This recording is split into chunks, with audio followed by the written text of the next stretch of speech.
बिस्मिल्लाह करते हैं, अपने सेशन का आगाज़ करते हैं हम। जैसे कि आप सब लोगों को पता है कि चाइना में आंसर स्कॉलरशिप्स की जो एप्लीकेशंस हैं वो ओपन हो चुकी हैं। और इससे रेलिवेंट आज हम जो है ना वो डॉक्टर कामरान से जानेंगे इस स्कॉलरशिप के बारे में, और कुछ क्यूरीज जो आमतौर पर स्टूडेंट्स को जो है वो होती हैं स्कॉलरशिप के लिहाज से, तो वो भी डिस्कस करेंगे हम इस सेशन के दौरान। तो स्टार्ट करते हैं हम अपनी डिस्कशन को। सबसे पहले जो है ना वो मैं चाहती हूँ कि डॉक्टर कामरान आप ना एक ब्रीफ सा इंट्रोडक्शन दें कि आंसू स्कॉलरशिप क्या है। बहुत बहुत शुक्रिया वरीशा।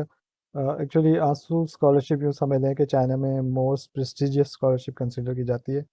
बहुत एज ए रेपुटेशन भी कि बहुत ज़बरदस्त स्कॉलरशिप है और इसको बहुत टैलेंटेड स्टूडेंट विन करते हैं। और दूसरा एज हाईएस्ट पेइंग स्कॉलरशिप भी कि चाइना में जितनी भी स्कॉलरशिप्स मिलती हैं उनमें इसका स्टाइपेंड सबसे ज़्यादा होता है, तो दोनों लिहाज से बहुत अच्छी समझी जाती है। बेसिकली पूरी दुनिया में ये अवार्ड की जाती है जो भी टैलेंटेड यंग टैलेंट है उसको अट्रैक्ट करने के लिए। और चाइना की सिर्फ दो यूनिवर्सिटियों में जो चाइनीज़ एकेडमी ऑफ साइंसेज से लिंक हैं, University of Chinese Academy of Sciences और University of Science and Technology China, इन दोनों यूनिवर्सिटियों में ये स्कॉलरशिप ऑफर की जाती है। और इसमें मास्टर के लोग भी अप्लाई कर सकते हैं, यानी आंसू स्कॉलरशिप मास्टर के लिए भी हैं और पीएचडी के लिए भी हैं। गालबन 300 पोजीशन है मास्टर के लिए और 200 पोजीशन है पीएचडी के लिए। जी। जी। तो सबसे पहले, वैसे तो इस बात पे हम लोगों ने कल भी डिस्कशन की थी, लेकिन फिर भी जो है ना वो स्टूडेंट्स पूछते हैं कि how when and where to apply for answer scholarship. बिल्कुल ठीक है। बहुत अच्छा सवाल भी है। आपको सबसे पहले आंसू स्कॉलरशिप का ऑफिशियल पोर्टल, आप ANSO लिख के गूगल करें, स्कॉलरशिप लिखें, तो उसका जो ऑफिशियल पोर्टल है वो आपके सामने आ जाएगा। उस पर जाएं, उसको रीड करें अच्छे से। उसका अबाउट सेक्शन जो स्कॉलरशिप के बारे में है, एलिजिबिलिटी क्राइटेरिया, ये सारी चीज़ उन्होंने वहाँ पे दी हुई है, उसको रीड करें। तो उधर से ही आपको लिंक्स भी मिलेंगे कि यूकास का लिंक कहाँ पे है और यूएसटीसी में अगर आपने अप्लाई करना है तो उसका लिंक कहाँ पे है। दोनों लिंक भी आपको मिलेंगे, उनके इंस्टीट्यूट्स के लिंक भी मिलेंगे। तो एप्लीकेशन जो भी प्रोसेस है शुरू करने से पहले आपको लाजमी यूकास के बारे में भी जानना चाहिए, यूएसटीसी के बारे में भी जानना चाहिए और खुद आंसू स्कॉलरशिप के बारे में भी, ताकि फिर आप बेटर पोजीशन में हो और ये डिसाइड कर सकें कि आपने कहाँ अप्लाई करना है।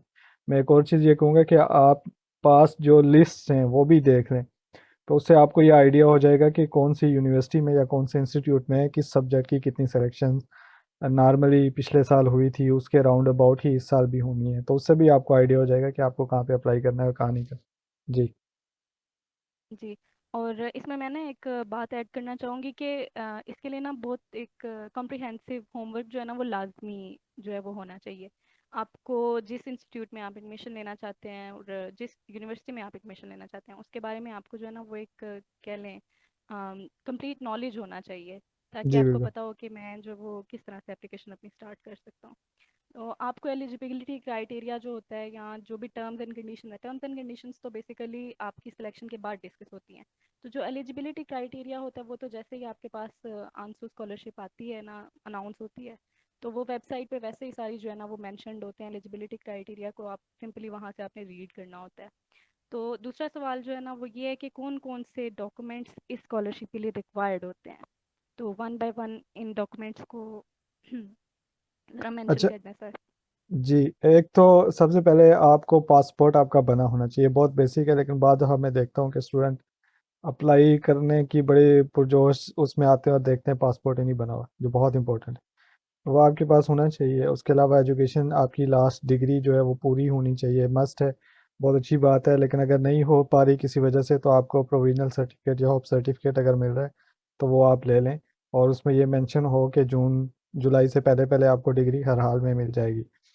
और चूंकि एप्लीकेशन प्रोसेस जो अभी शुरू हो रहा है 31 मार्च को क्लोज होगा, और क्लासेस 1 सितंबर के अराउंड अराउंड होंगी, यानी नेक्स्ट सितंबर में किसी वक्त शुरू होंगी। तो उससे जून जुलाई तक फाइनल होते हैं डिसीजन, तो उस वक्त तक डिग्री आपके पास होनी चाहिए लाजमी। और वो आपको अटेस्टेशन भी करवानी है HEC से भी, और जो आपकी लास्ट डिग्री और MOFA से भी। इसी तरह पुलिस क्लियरेंस सर्टिफिकेट आपको चाहिए चाइना आने के लिए, तो वो जब आएंगे आपको उस वक्त की जरूरत। ये जनरल रिक्वायरमेंट्स हैं। जो फिर मेडिकल आपको चाहिए होगा, मेडिकल आप किसी जगह से करवा लें।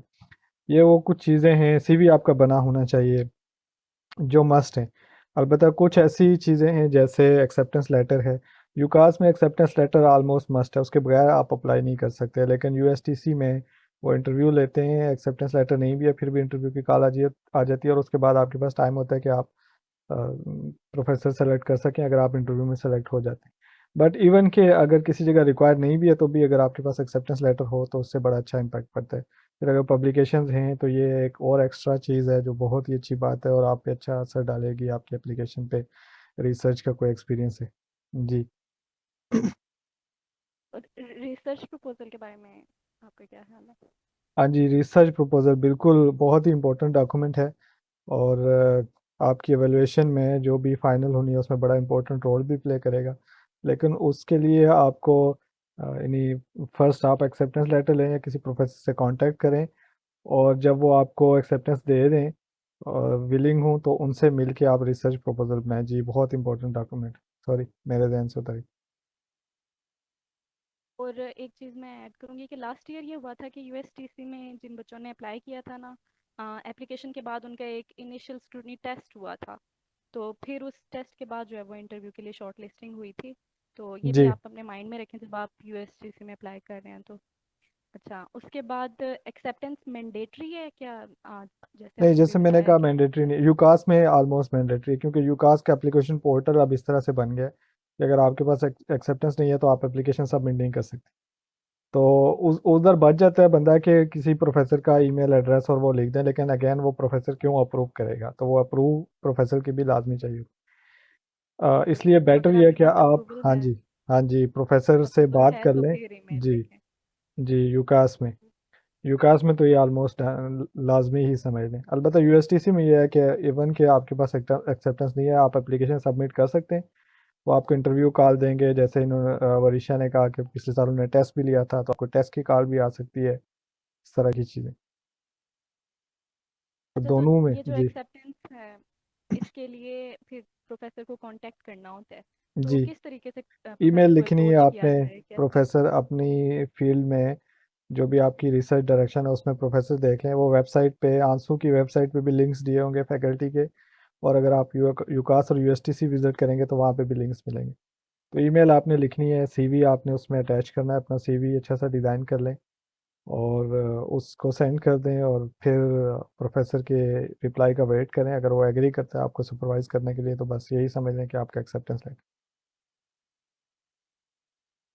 और यूएसटीसी और यूकास दोनों में हम अप्लाई कर सकते हैं या नहीं, ये भी स्टूडेंट्स नहीं, पूछते हैं। नहीं, ये आप एक वक्त में एक ही यूनिवर्सिटी में अप्लाई कर सकते हैं, तो या आपको या यूएसटीसी चुननी है या यूकास। और इसमें या मैं ये सजेस्ट करूंगा कि अगर आपके सोशल साइंसेज वाले सब्जेक्ट में आप ज़्यादा इंटरेस्टेड हैं, कंप्यूटर साइंसेज में ज़्यादा इंटरेस्टेड हैं, आर्टिफिशियल इंटेलिजेंस वगैरह है, तो आप यूएसटीसी चुनें। या अगर आप फिज़िक्स भी उनकी बहुत अच्छी है वैसे, तो भी आप यूएसटीसी की तरफ जा सकते हैं। लेकिन उसके अलावा जो नेचुरल साइंसेज के जितने भी सब्जेक्ट हैं उनमें अगर आप ज़्यादा इंटरेस्टेड हो तो आपको यूकास प्रेफर करनी चाहिए।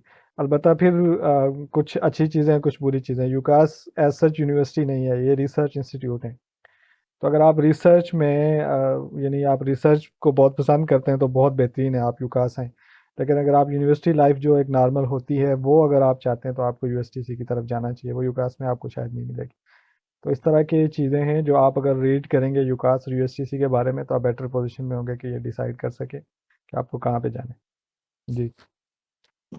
और कुछ बच्चे कहते हैं कि सीजीपीए हमारा कम है तो हमारे कितने चांसेस हैं सिलेक्शन के, आंसू बिल्कुल कोई स्कॉलरशिप इशू में या नहीं है, किसी भी स्कॉलरशिप में?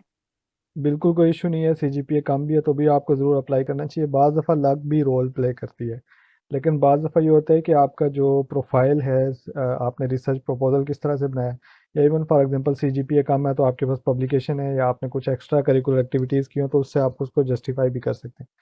तो ये सारी चीज़ें और फिर अगर आपका इंटरव्यू होता है जैसे यूएसटीसी वाले नॉर्मली करते हैं, और आप यूकास के भी कुछ जो इंस्टीट्यूट्स हैं वो भी करते हैं, तो उसमें भी अगेन आपकी जो इंटरव्यू में परफॉर्मेंस है वो बहुत अहम रोल प्ले करती है। तो आपका हो सकता है सीजीपीए कम हो लेकिन आपने वहाँ पे अच्छा परफॉर्म किया हो, तो आप आगे जा सकते हैं। इसलिए रुकना नहीं चाहिए, आपको ज़रूर अप्लाई करना चाहिए। इस बात पे डीमोटिवेट बिल्कुल ना हो कि आपका सीजीपीए कम है। आप अपने बाकी एट्रीब्यूट्स को जो है वो स्ट्रॉन्ग कर लें ज़्यादा, जी। तो जी आपके बिल्कुल। चांसेस जो हैं वो बढ़ जाएंगे। और ऐसे बहुत सारे केसेस हैं जिनमें कम सीजीपीए वाले स्टूडेंट्स जो हैं वो बहुत अच्छी स्कॉलरशिप सिक्योर करते हैं, और जी बिल्कुल। कुछ कुछ केसेस में तो निस्बतन अच्छे सीजीपीए वालों को अच्छी खासी टफ कंपटीशन दे जाते हैं। तो अच्छा, यहाँ पर एक क्वेश्चन है कि how to select a topic for proposal. ये वैसे ब्रीफली डिस्कस हो गया, लेकिन आप एक दफ़ा फिर बता दें वंस कि। अगेन कि आपने जिस सुपरवाइज़र से एक्सेप्टेंस ली, अगर आपने एक्सेप्टेंस ले ली है तो नॉर्मली सुपरवाइज़र आपको बता देगा कि भाई मेरी ये डायरेक्शन है, या आपको खुद भी पता होगी अगर आप उसको एक्सेप्टेंस के लिए ईमेल करें। तो एक सुपरवाइज़र की 2 3 4 डायरेक्शन हो सकती हैं, उनमें से कोई आप देख लें जो भी आपके इंटरेस्ट की हो, या जो आपने सुपरवाइज़र को बताया हो वो आपको टॉपिक अगर डिसाइड करके दे। इन सम केसेस सुपरवाइज़र आपको रिसर्च प्रपोजल भी हो सकता है देने।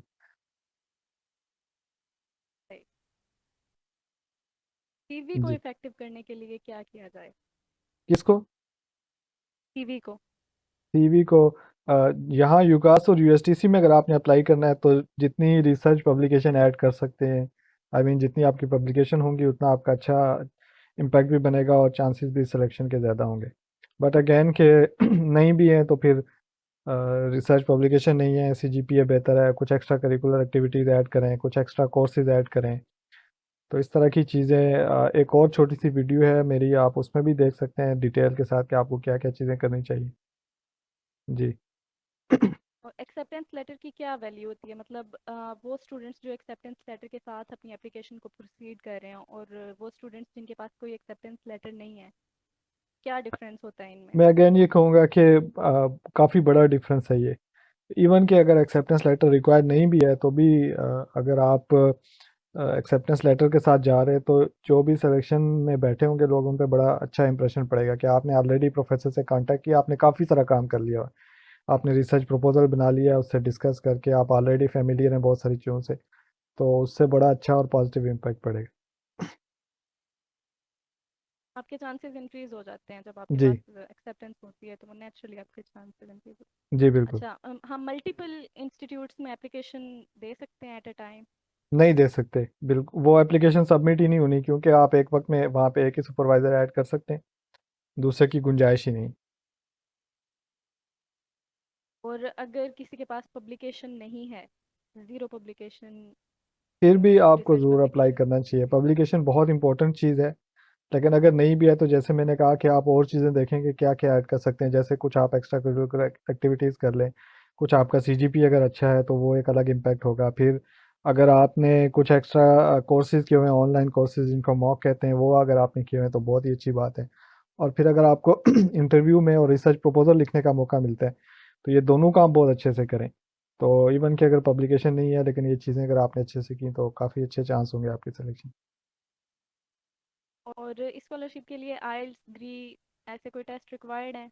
नहीं, आइल्स नहीं है ज़रूरी। आइल्स लिखा होगा एप्लीकेशन प्रोसेस में, लेकिन आप सिंपली अपनी जो प्रीवियस यूनिवर्सिटी है जहाँ से आपने बीएस या एमएस किया है वहाँ से आप एक इंग्लिश प्रोफिशिएंसी सर्टिफिकेट लेके इस पे अप्लाई कर सकते हैं। और जब हम स्कॉलरशिप के लिए प्रोफेसर को ईमेल कर रहे होते हैं, किसी भी प्रोफेसर को हम कांटेक्ट करते हैं, तो हम कहते हैं कि हमने फंडिंग लेनी है, हम किसी स्पेसिफिक फंडिंग के थ्रू जो है ना वो एक्सेप्टेंस चाहते हैं। फॉर एग्जांपल हमें सीएससी के थ्रू जो है वो एक्सेप्टेंस चाहिए, या आंसू के थ्रू, तो ये मेंशन करना चाहिए स्टूडेंट्स को स्पेसिफिक स्कॉलरशिप के थ्रू वो जब एक्सेप्टेंस आपने लेना चाह रहे हैं। एप्लीकेशन लेनी है तो आपको बिल्कुल भी ये मेंशन नहीं करवाना चाहिए कि आंसू के लिए एप्लीकेशन है और सीएससी के लिए और फलां के लिए। आप जस्ट एक एक्सेप्टेंस ले लें जिसमें ये मेंशन हो कि सुपरवाइज़र एग्री है आपको अपनी सुपरविजन में लेने के लिए, एमएस डिग्री पीएचडी जिसके लिए भी आप अप्लाई करें, और उसमें उसने ये लिखा हो कि दस ही recommends, I mean recommends you for the available scholarships जिस पे भी आपने अप्लाई करना है। तो जितनी भी अवेलेबल स्कॉलरशिप्स हैं कोई भी किसी का भी नाम ना हो, बस जनरली एक सेंटेंस हो कि उसमें उसने अपनी रिकमेंडेशन दी हो कि स्ट्रांगली रिकमेंड किया है जो भी कोई भी जैसे भी। फंडिंग हो हाँ तो। जी, फंडिंग के लिए उसका ये होता है फ़ायदा कि आपने यूकास या यूएसटीसी में अप्लाई करना है, गालबन आपके पास क्वेश्चन भी होगा। तो तीनों दोनों यूनिवर्सिटीज़ में आंसू से हट के भी स्कॉलरशिप है, सीएससी भी है और यूएसटीसी की भी अपनी स्कॉलरशिप है और यूकास की भी अपनी है, और फिर प्रोफेसर फंडिंग भी यहाँ पे काफ़ी अच्छी खासी होती है। फ्रूट भी है, सीएससी भी है, बहुत ज़्यादा चल रही हैं। जी। साइड बाय तो साइड आपको स्कॉलरशिप्स जब आ जाती हैं। अप्लाई करना है तो आपको अप्लाई हमेशा आप सारी स्कॉलरशिप पे अप्लाई करें जब भी आपको अप्लाई करना है। ये नहीं करें कि आपने आंसू पे ही अप्लाई किया। तो डेफिनेटली जब भी आप सिलेक्शन का प्रोसेस होता है उसमें सबसे पहले वो आपको आंसू के लिए या जो हाईएस्ट पेड स्कॉलरशिप होती है उसके लिए कंसिडर करते हैं। उसके बाद फिर जो उससे लोएस्ट होती है, उसके बाद फिर जो उससे लोएस्ट होती है। तो वो खुद ही इस इस तरह से अरेंज करते हैं। लेकिन आपने जब अप्लाई करना तो आपको चाहिए कि सारी स्कॉलरशिप पे एक साथ करें। और स्टेटमेंट ऑफ पर्पस और लेटर ऑफ इंटेंट इनको इफेक्टिव करने के लिए क्या मेरा करना ख्याल है चाहिए? नहीं ज़रूरत यहाँ पे यूकास और यूएसटीसी दोनों में कि आप एसओपी या लेटर ऑफ इंटेंट लिखें। आप जस्ट रिसर्च प्रपोजल लिखें, वो इनफ है। बस प्रोफेसर को जो आपने ईमेल करनी है वही आपकी जी। प्रॉपर होनी चाहिए। जी। अच्छा, जनरल क्वेश्चंस और क्यूरीज तो अभी तक हमें यही आई थी। एक बार मैं चाहती हूँ कि आप जो है ना वो रिक्वायर्ड डॉक्यूमेंट्स को वन बाय वन शॉर्टलिस्ट करते हैं, अच्छा, ताकि जैसे हम हमने वो शुरू नोट में डाउन जिक्र कर किया था लें कि तो बेहतर होगा। पासपोर्ट आपके पास होना चाहिए, और उसके बाद सीवी आपका बना होना चाहिए, आपकी जो एजुकेशनल क्वालिफिकेशन है, डिग्रीज वगैरह, वो आपके पास होनी चाहिए और वो अटेस्टेड होनी चाहिए। पुलिस से आपको सर्टिफिकेट चाहिए। रिसर्च प्रपोजल आपको बनाना पड़ेगा, एक्सेप्टेंस लेटर आपको चाहिए। तो ये कुछ वो चीज़ें हैं ज़रूरी ज़रूरी। मेडिकल आपको चाहिए एप्लीकेशन प्रोसेस में भी। तो ये वो ज़रूरी चीज़ें हैं जो आपको चाहिए होंगी, और ये आप एप्लीकेशन से जितना पहले आप दो अदर रिकमेंडेशन लेटर आपकी जो प्रीवियस रिकमेंडेशन यूनिवर्सिटी है। हाँ। जी, मैं भूल गया था पहले। ये आपको चाहिए होंगे प्रीवियस यूनिवर्सिटी में जो आपके टीचर्स रहे, प्रोफेसर वगैरह, उनसे आप ले लें। तो ये डॉक्यूमेंट्स आपके लिए काफ़ी ज़रूरी हैं। यही क्विक क्यूरीज आई थी अभी तक हमें, तो ठीक। आई होप सबकी जो है वो बहुत शुक्रिया आपका, आपने क्वेश्चन सारे इकट्ठे किए और उनको लिखा भी। मैं एक दफ़ा फिर ये कहूँगा कि जो आंसू स्कॉलरशिप है, ये काफ़ी प्रेस्टिजियस स्कॉलरशिप है। हमारे जो पाकिस्तान के अच्छे टैलेंटेड स्टूडेंट्स हैं उनको लाजमी इस पे अप्लाई करना चाहिए। और दूसरी चीज़ ये कि जब आप अप्लाई कर रहे हों तो आपको सिर्फ आंसू पे नहीं करना चाहिए, बल्कि आपको जितनी भी अवेलेबल स्कॉलरशिप्स हैं यूकास में या यूएसटीसी में, उन पे अप्लाई करना चाहिए। एक और अच्छी बात ये है यूकास या यूएसटीसी की, सॉरी यूकास की, यूएसटीसी का मुझे इस बारे में नहीं आइडिया। यूकास में अगर आपकी स्कॉलरशिप हो जाती है तो ये मैंडेटरी है कि प्रोफेसर भी आंसू से हट के अगर कोई स्कॉलरशिप होती है तो वो अपनी फंडिंग में से पैसे आपको देते हैं। जैसे नॉर्मली सीएससी पीएचडी के लिए 3500 आरएमबी मिलते हैं, लेकिन यूकास में 500 सॉरी 5000 आरएमबी मिलते हैं। तो इस तरह से वो तकरीबन हिसाब बराबर हो जाता है कि अगर आपकी आंसू नहीं भी होती, सीएससी हो जाती है, तो भी आपको कोई इतना ज़्यादा फ़र्क नहीं पड़ता पैसों के लिहाज से। तो इसलिए आपको लाजमी ट्राई करनी चाहिए, और यूकास में ट्राई करने से पहले कोशिश करें कि एक्सेप्टेंस ले लें। और एक्सेप्टेंस यूकास के 128 से ऊपर इंस्टीट्यूट हैं, आप किसी भी इंस्टीट्यूट में किसी भी जगह प्रोफेसर से ले सकते हैं।